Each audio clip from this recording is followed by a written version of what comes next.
வணக்கம் தமிழா. இதோ உங்களுக்காக ஒரு சிறிய கதை. மாலை ஆபீஸ் வேலை முடிந்ததும் அரவிந்த் என்ற வாலிபன் சோர்வுடன் பையை எடுத்துக்கொண்டு வீட்டுக்கு திரும்புகிறான்.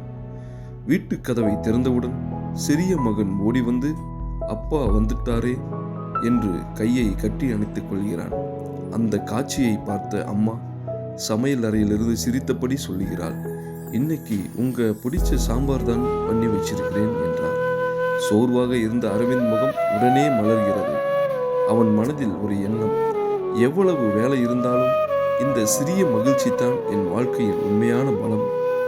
சந்தோஷம் என்பது பெரிய கனவுகளிலும் பெரிய சொத்துக்களிலும் இல்லை, அன்பு நிறைந்த குடும்பத்துடன் பகிர்ந்து கொள்ளும் இந்த சிறிய தருணங்களில் தான் உள்ளது.